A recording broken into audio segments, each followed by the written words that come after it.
Dave Palumbo with an RxMuscle rant. And today I'm going to talk about something very dear to my heart, ketogenic diets. Yeah, I'm the ketogenic guy. That's right. It's Palumbo's ketogenic diet. We've all heard that term. We've heard people try to badmouth it over the years. We've heard people try to put it down and saying it doesn't work and you lose muscle. And we all know that's a bunch of crap. I've been using it on a lot of people for over 25 years now. It's evolved as I've evolved. It started out, it was just fats. And then it became specific types of fats. And the bottom line is that a lot of people don't know what the word ketogenic means, okay? There's a lot of companies out there that are selling ketogenic products with ketones, and they're going to help put you in ketosis faster.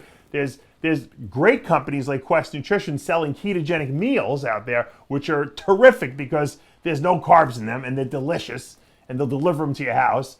And then there's people out there that are giving seminars on ketogenic diets and changing the variations of ketogenic diets, and they don't even know what the word ketogenic means. Ketogenic refers to the brain.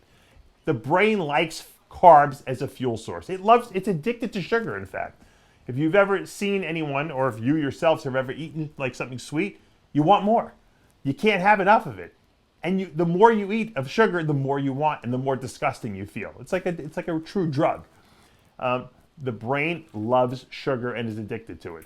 When you take the sugar away from the brain, it doesn't want it anymore, okay? Why is that? Now, here's the advantage, number one, of getting the brain off sugar, aside from the fact that from a health perspective, but getting the brain off sugar serves a purpose, okay?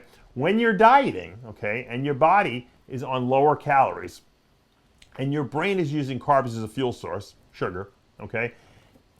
Every time the brain goes into the bloodstream to steal some sugar to use for fuel, your blood sugar drops. And because you're not eating a lot of food, you feel terrible. You get mood drops, you get irritable, you get hungry, you start fighting with people, you just don't feel good. And that is the number one reason why most people fail on diets, because they do not feel good. People don't want to feel terrible. They want to feel good. And when they don't feel good, what do? They eat to make themselves feel better. So that's why people cheat on their diets. Now, if you could take away that component of dieting, okay, where the brain is stealing sugar from the blood and blood sugar levels are dropping and you feel low blood sugar and you feel terrible, there's a much greater success rate, okay, in people, succeeding on their physique goals. So what a ketogenic diet does is you take away the carbohydrates from the person consuming. They don't consume any starchy carbohydrates. You keep total carbs for the day under 50 in most instances. Some people can get away with a little bit higher, but mostly it's got to be under 50. What I tell people is no direct sources of carbs. You can get vegetable carbs, fibrous carbs, no direct sources of carbohydrates. Just protein and fat intake. When you do that for 72 hours, 3 days, the brain detoxes from sugar and it decides, hey, there's no fuel here for me to burn. I got to burn something. And it switches its metabolism into burning fats. And the kind of fats that the brain uses are called ketones or ketone bodies. When the brain makes that switch after 3 days, which by the way, coincidentally, is the same 3 days it takes to detox from opiate narcotics. So the brain really is addicted to sugar. When the brain switches, okay, its metabolism from using sugar to using fats, you're said to be in a state of ketosis.